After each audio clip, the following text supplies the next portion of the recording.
Bonjour à tous et bienvenue sur Nayel Prépa. On se retrouve aujourd'hui pour un rappel de cours sur le chapitre des déterminants.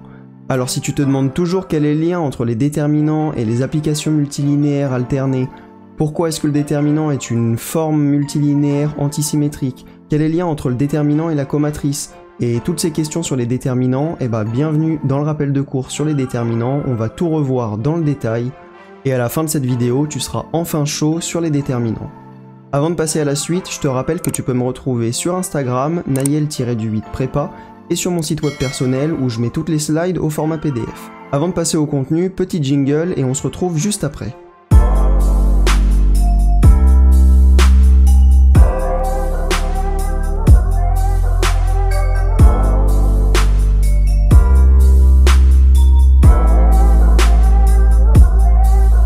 Voilà, alors on se retrouve pour le rappel de cours sur les déterminants, donc on va commencer par faire des rappels de définition sur les formes multilinéaires. Alors on va commencer par les formes multilinéaires, donc première définition où on va voir l'ensemble des applications linéaires avec plusieurs espaces de départ. Donc on prend E1 jusqu'à EP et F, qui sont du coup P plus 1 espace vectoriel défini sur le corps K. On prend l'application petit f qui part de E1 jusqu'à EP en produit cartésien et qui arrive dans grand F. F, elle est dite P linéaire si les P applications partielles de F sont linéaires en tout point. Ça veut simplement dire que F restreinte à E1, ça va être une application linéaire, F restreinte à E2, la même chose, jusqu'à F restreinte à EP. On note l'ensemble de ces applications P linéaires, L de E1 jusqu'à EP, virgule grand F, pour dire simplement que c'est l'ensemble des applications qui partent du produit cartésien des premiers espaces et qui arrivent dans grand F.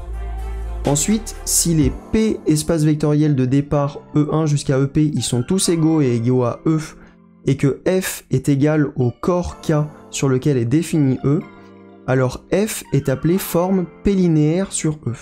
On note LP de E dans K, l'ensemble des formes P linéaires sur E. Ensuite, si on prend F, une forme P linéaire de E dans K, elle est dite alternée si, pour tout PUplé de E puissance P, dès qu'il y a deux éléments du PUplé qui sont égaux, alors l'image par F de ce PUplé, c'est le vecteur nul. Donc c'est ce qu'on écrit ici. S'il existe un couple IJ avec I différent de J, tel que XI est égal à XJ, alors l'image par F de ce PUplé là est égale au vecteur nul. De la même manière, on définit ce qu'est une forme multilinéaire antisymétrique. Donc on prend F, une forme P linéaire définie de E dans K, et elle est dite antisymétrique si, pour tout PUplé x1 jusqu'à xp de E puissance P, si on intervertit la position de deux éléments dans ce PUplé, alors on obtient l'opposé dans l'image par F. C'est ce qu'on écrit rigoureusement ici. Pour tout PUplé, f de x1 jusqu'à xp est égal à l'opposé de f sigma x1 xp, où sigma x1 xp c'est juste égal à x1 jusqu'à xp à une permutation de deux vecteurs près. Voilà, donc on a défini ce qu'est une forme P linéaire alternée et on a défini ce qu'est une forme P linéaire antisymétrique. C'est important pour la suite parce que c'est comme ça qu'on va pouvoir définir les déterminants dans la suite du cours. Donc c'est important d'avoir bien compris ces définitions. Ensuite, on va passer aux propriétés de ces formes multilinéaires. Donc, si on prend F, une forme P linéaire de E dans K, avec K qui est de caractéristiques différentes de 2, c'est simplement le nombre de fois qu'il faut ajouter l'élément neutre pour la multiplication afin de retomber sur le neutre de l'addition. Voilà, donc si F est une forme P linéaire de E dans K avec 4 caractéristiques différentes de 2, alors il y a équivalence entre F est alterné et F est antisymétrique. De manière générale, en prépa, on travaille tout le temps dans des corps qui sont de caractéristiques différentes de 2, à part si vous êtes sur Z sur 2Z, c'est le seul cas particulier où vous pouvez avoir un corps qui n'ait pas de caractéristiques différentes de 2. Et donc dans tous les autres cas, F est alterné si et seulement si F est antisymétrique. Donc ça signifie dire que dans un PUplé, deux éléments sont égaux implique que l'image par F est nulle, c'est équivalent à dire que si on intervertit la position de deux éléments dans le PUplé, alors on va obtenir l'opposé dans l'image par F.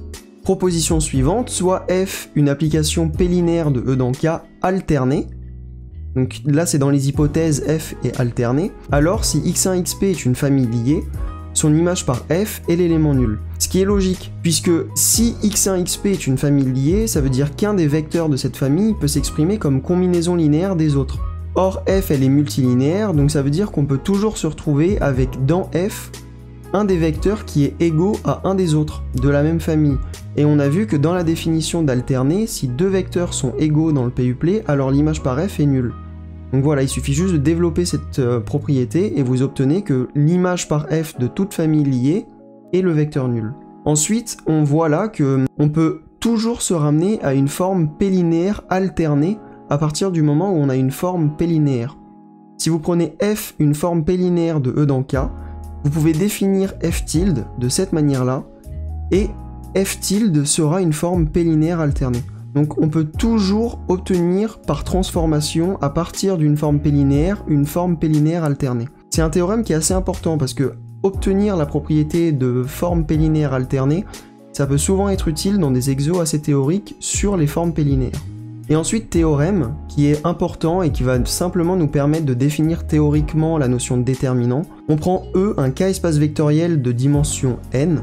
L'ensemble des formes n linéaires alternées sur E est un K-espace vectoriel de dimension 1. En particulier, il n'existe qu'une application prenant la valeur 1 sur une base donnée de E. Et c'est comme ça qu'on va définir le déterminant. Le déterminant va simplement être l'unique application linéaire qui vérifie ça. C'est d'ailleurs pour ça qu'on définit toujours le déterminant dans une base donnée, parce que c'est toujours l'application n linéaire alternée qui va prendre la valeur 1 sur cette base-là. Donc déterminant dans la base B de B, c'est égal à 1. Simplement parce que c'est l'unique application n linéaire alternée qui prend la valeur 1 sur la base B donnée. Et le déterminant dans la base B est a priori différent du déterminant dans la base B', pour cette raison. J'espère que c'est clair. Si la petite explication que je vous donne là est pas suffisamment claire, n'hésitez pas à me le dire dans les commentaires, je prendrai le temps de vous répondre et pourquoi pas faire une vidéo supplémentaire pour prendre le temps d'un peu plus détailler les points sur lesquels vous avez un peu plus de mal. Donc on passe au déterminant. Je vous ai déjà fait une première petite introduction dans la slide précédente. Donc là on va définir rigoureusement le déterminant. Donc si on prend B, la base E1 jusqu'à En de E, alors l'unique application n linéaire alternée prenant la valeur 1 sur B s'appelle déterminant dans la base B. Donc si on prend x1 jusqu'à xn, un n-uplet des vecteurs de E, tel que pour tout i, xi est égal à la somme des lambda ij, ej, ça veut simplement dire qu'on décompose chacun des xi dans la base B, alors le déterminant dans B de ce n-uplet là, il va s'écrire comme ça, somme des epsilon sigma. Epsilon sigma, je vous rappelle que c'est la signature de sigma. La signature d'une permutation, c'est -1 puissance le nombre d'inversions de la permutation. Donc si le nombre d'inversions de la permutation est pair, la signature va être +1, et si le nombre d'inversions de la permutation est impair, la signature va être -1. Et voilà, on somme sur les lambda i sigma i. Donc cette formule-là, c'est quelque chose qui doit vous rappeler la notion du cours dans laquelle vous définissez le déterminant d'une application linéaire, et en particulier le déterminant d'un endomorphisme. Donc vous avez une formule normalement similaire, donc c'est simplement, je vous mets la formule là pour vous rappeler d'où est-ce que ça vient théoriquement. Le déterminant, il faut se rappeler de ça absolument, le déterminant, ça s'applique à une famille de vecteurs, toujours. Le déterminant, c'est une application n linéaire alternée, qui s'applique à une famille de vecteurs, et c'est simplement le déterminant est défini par rapport à une base, et par rapport à cette base, c'est l'unique application n linéaire alternée qui prend la valeur 1 quand on l'applique au vecteur de base dans lequel on a défini le déterminant. Voilà, donc déterminant dans la base B appliqué au n vecteur E1 jusqu'à En, c'est l'unique application n linéaire alternée qui prend la valeur 1 sur ce n-uplet là.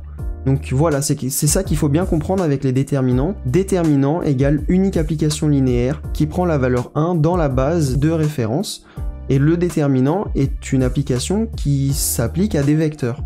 Donc voilà, il faut bien comprendre ça. Quand on prend le déterminant d'une matrice, on prend le déterminant de ses vecteurs colonnes. Quand on prend le déterminant d'un endomorphisme, on prend le déterminant de f de E1, f de E2, etc. C'est toujours implicitement, le déterminant s'applique à une famille de vecteurs. Voilà, donc on n'applique jamais le déterminant à une matrice en elle-même ou à un endomorphisme en lui-même. On applique toujours le déterminant à une famille de vecteurs colonnes ou à une famille de vecteurs image par f. Donc voilà, il faut bien comprendre ça. Maintenant, soit un n-uplet x1 jusqu'à xn, il y a équivalence entre les trois propositions suivantes.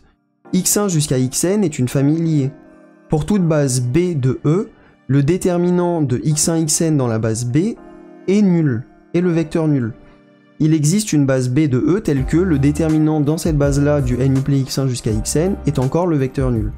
Donc voilà, c'est ce qu'on a déjà vu précédemment. Dès qu'on a une famille liée, comme le déterminant est une forme n linéaire alternée, alors automatiquement, l'image par le déterminant d'une famille liée, ça va toujours être le vecteur nul.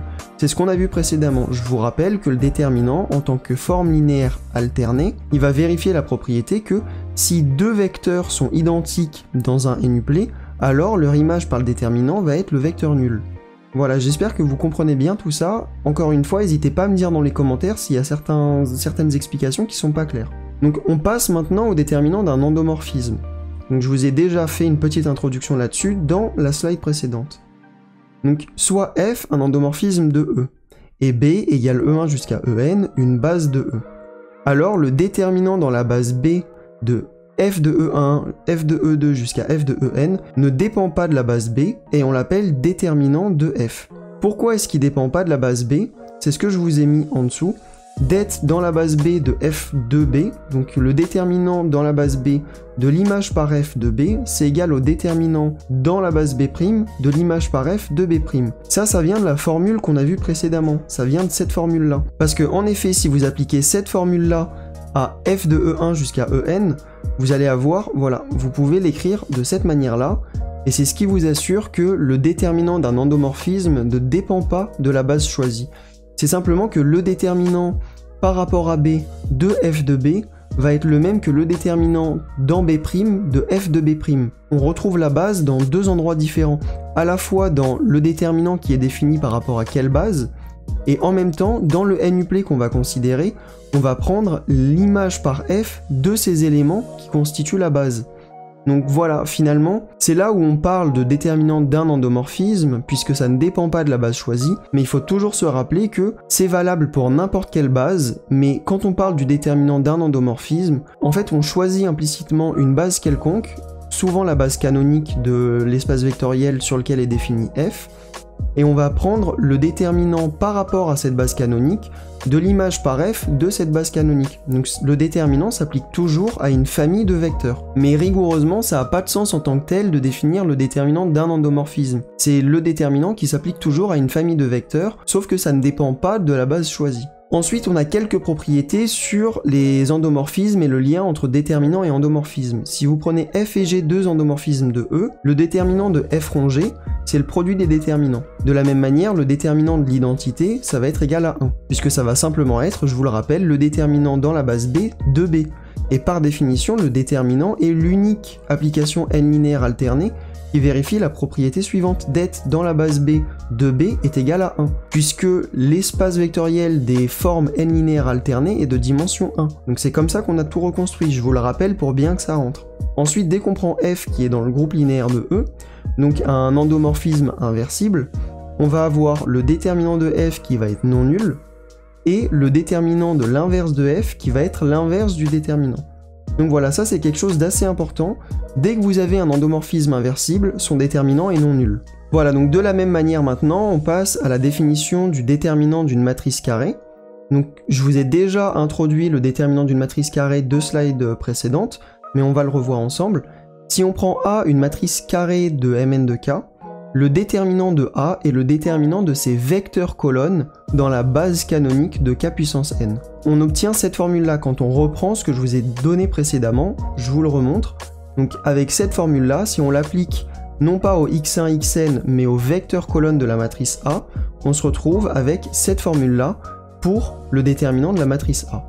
Donc je vous le répète encore une fois, le déterminant d'une matrice, c'est le déterminant de ces vecteurs colonnes dans la base canonique de K puissance n. Ensuite, on a les propriétés suivantes qui font le lien entre matrice et déterminant. Le déterminant d'une matrice et le déterminant de sa transposée sont toujours égaux. Pour tout scalaire lambda, le déterminant de lambda A, c'est lambda puissance n déterminant de A. N'oubliez pas le lambda puissance n. Je vois souvent en colle parfois les étudiants qui font des erreurs et qui sortent le lambda en oubliant qu'il y a un lambda puissance n. Ne l'oubliez pas, c'est le déterminant des vecteurs colonnes, c'est une forme n linéaire alternée.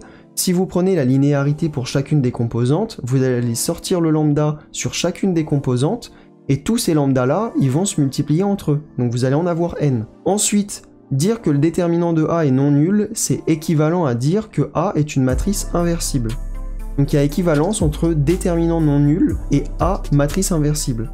Et ensuite, de la même manière que pour les endomorphismes, donc je vous rappelle que f rond g, sa correspondance dans les matrices, c'est juste a fois b, et c'est ce qu'on retrouve ici. Donc pour tout couple de matrices AB de Mn de K, le déterminant du produit est le produit des déterminants. Voilà, donc quelques remarques. Deux matrices semblables ont le même déterminant, puisque deux matrices semblables représentent le même endomorphisme dans des bases différentes.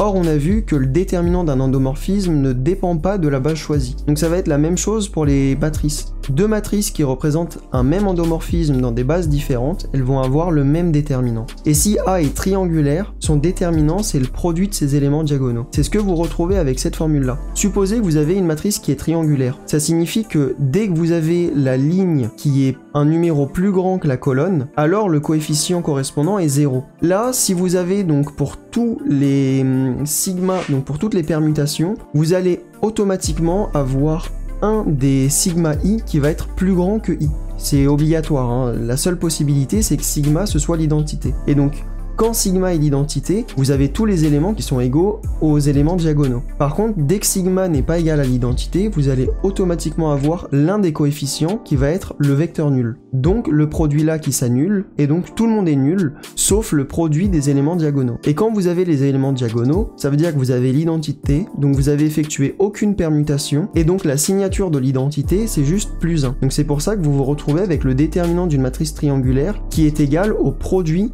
des éléments diagonaux. Ça vient simplement de cette formule-là. Quand vous l'analysez et que vous essayez de l'appliquer à une matrice qui est triangulaire, donc qui a des éléments nuls en dessous de la diagonale, vous allez vous rendre compte, si ce que je viens de vous dire ne vous a pas convaincu, faites-le, vous allez vous rendre compte que vous allez simplement obtenir le produit des AII. Donc voilà, où sigma i est égal à i. On passe maintenant à une partie qui est un peu plus complexe et un peu plus délicate à appréhender dans le chapitre sur les déterminants, c'est les notions de mineurs et de cofacteurs. Donc si on prend A, la matrice défini par les AIJ de Mn de K. Le mineur de AIJ, donc le mineur c'est quelque chose qui est défini par rapport à un coefficient de la matrice grand A. Donc le mineur de AIJ, c'est le déterminant delta IJ de la matrice A obtenu en supprimant la IM ligne et la JM colonne de A. Donc voilà, le mineur d'un élément, c'est simplement le déterminant de la matrice à laquelle on a supprimé la colonne et la ligne correspondante à l'emplacement de cet élément-là. De la même manière, on définit le cofacteur d'un coefficient comme étant le scalaire -1 puissance i plus j fois le déterminant delta ij. Donc voilà, c'est important de comprendre ça parce que ça va permettre de définir la notion de comatrice qu'on va définir juste après. Si on prend A, toujours la même matrice de Mn de K, la matrice des cofacteurs de A s'appelle la comatrice de A et on la note A tilde. A tilde, l'élément d'indice ij, ça va simplement être égal à -1 puissance i plus j delta ij. Donc la matrice A tilde, c'est la matrice qui a pour chacun de ses coefficients le cofacteur correspondant au coefficient de A placé au même endroit. Donc voilà, quand vous avez dans A l'élément AIJ, au même emplacement dans A tilde, vous allez simplement avoir le cofacteur de AIJ. Proposition suivante encore, si vous prenez A une matrice de Mn de K et AIJ les cofacteurs des éléments de A, vous allez pouvoir exprimer le déterminant de A en fonction de ses cofacteurs. Donc le déterminant de A, c'est égal à la somme pour i égale des petits AIJ fois cofacteur de AIJ. Ça, c'est ce qu'on appelle le développement par rapport à la JM colonne. De la même manière, vous pouvez faire un développement par rapport à la IM ligne. Donc vous allez sommer sur les colonnes. Donc vous allez avoir le déterminant de A qui est égal à la somme pour j égale 1 à n des AIJ fois le cofacteur de AIJ. Donc cette proposition-là est la proposition super importante qui vous permet de faire le lien entre qu'est-ce que c'est qu'un déterminant théorique et comment je le calcule pratiquement. Avec cette proposition-là, ça vous assure que vous pouvez calculer un déterminant en développant par rapport à une ligne ou à une colonne. Ensuite, on va voir les notions de comatrice et d'inverse. Il y a un lien qui est très fort entre l'inverse d'une matrice et sa comatrice. Donc je vous rappelle que les éléments de la comatrice, qui sont les cofacteurs, c'est les éléments qui vous permettent de calculer le déterminant d'une matrice. À partir de cette proposition-là, on en déduit le théorème suivant, qui vous dit que le produit entre A et la transposée de sa comatrice est égal au déterminant de A fois IN. Et donc là, vous en déduisez automatiquement que si A est inversible, vous avez une expression théorique hyper claire de l'inverse de A, qui est l'inverse de son déterminant fois la transposée de sa comatrice. Donc ça, c'est une propriété qu'il faut retenir, parce qu'on a souvent tendance à l'oublier, on a souvent tendance à oublier l'existence de la comatrice et le lien entre la comatrice et l'inverse d'une matrice inversible. Ça peut vous sauver des exos littéralement. Donc voilà, on a fini le rappel de cours à cet endroit-là. On va passer aux exercices que je vous corrigerai prochainement. Voilà, on va commencer par deux calculs de déterminants hyper classiques. Ça, le déterminant de Van der Monde et le déterminant de Cauchy, c'est des déterminants qu'il faut absolument savoir calculer. Vous pouvez pas vous présenter le jour de l'oral sans connaître les méthodes de calcul d'un déterminant de Van der Monde ou d'un déterminant de Cauchy. C'est quelque chose, le colleur, le jour de l'oral, va vous en vouloir si vous connaissez pas ces méthodes-là. C'est des exercices classiques qu'il faut vraiment savoir faire. Donc voilà, le premier exercice c'est le calcul du déterminant de Van der Monde. Donc je vous mets ici le déterminant de Van der Monde à calculer. Donc ça c'est pour un déterminant de Van der Monde d'ordre n. Ensuite pour le déterminant de Cauchy, vous prenez deux n-uplets de scalaires tels que les AI plus BJ sont tous non nuls, de telle manière que vous pouvez définir l'inverse de AI plus BJ. Donc vous prenez la matrice qui est définie par les 1 sur AI plus BJ, et il s'agit de calculer le déterminant de cette matrice Cn. Donc voilà, encore une fois, le déterminant de Cauchy, c'est aussi un exercice hyper classique qu'il faut vraiment savoir faire. Classique, ça veut pas dire facile, donc il n'y a rien d'étonnant si vous passez beaucoup de temps à les chercher, mais il faut absolument que vous passiez du temps à les chercher. Je dirais au moins une demi-heure avant de regarder la correction, pour que ça rentre. Parce que si vous regardez la correction directement le jour où je poste la vidéo de correction, sans que vous l'ayez cherché, vous vous en souviendrez plus le jour de l'oral. Vous allez vous retrouver face au colleur en bégayant parce que vous savez que vous l'avez déjà vu, mais vous vous rappelez plus de comment est-ce qu'on fait ça. C'est la pire situation, je vous garantis que vous voulez pas vous retrouver dans cette situation-là. Donc soyez raisonnable, prenez une demi-heure de votre temps pour chacun de ces deux exercices, cherchez-les bien. Et quand je posterai la vidéo de la correction, vous pourrez vérifier que vous avez utilisé ou pas la bonne méthode. Et ensuite, dernier exercice qui vous permet de vous rendre compte à quel point la comatrice, ça peut être utilisé dans des exercices le jour de l'oral. Vous prenez A, une matrice carrée de Mn de R, et A tilde, sa comatrice. Il s'agit de donner le rang de A tilde en fonction du rang de A. Donc, on vous demande de trouver le lien entre le rang de A et le rang de sa comatrice. C'est un exercice que j'ai vu dans pas mal de bouquins, donc je suppose que c'est un exercice que certains ont déjà eu le jour de l'oral. La comatrice, c'est souvent oublié par les étudiants parce que c'est pas un outil dont on se sert extrêmement souvent, mais ça peut tomber le jour de l'oral en tant que tel, explicitement. Voilà, a-t-il la comatrice de A? Si vous vous rappelez même plus de la définition de la comatrice, bah vous êtes mort. Donc oubliez pas, la comatrice, c'est la matrice qui est définie par les cofacteurs des éléments. Les cofacteurs, c'est les scalaires -1 puissance i plus j delta ij, donc -1 puissance i plus j fois le mineur de aij, et le mineur de aij, c'est le déterminant de la matrice A obtenu en supprimant la im ligne et la jm colonne. Donc voilà, j'espère que c'est bien rentré dans votre tête. On arrive à la fin de cette vidéo. Si vous avez apprécié, n'hésitez pas à mettre un pouce bleu. Encore une fois, vous abonner, ça vous permet de soutenir la chaîne et ça permet au contenu de progresser de semaine en semaine. Donc voilà, on se retrouve bientôt pour une prochaine vidéo. En attendant, travaillez bien. Si vous avez des remarques ou des propositions sur le contenu, n'hésitez pas, ça se passe dans les commentaires. Et je vous dis à bientôt. Ciao!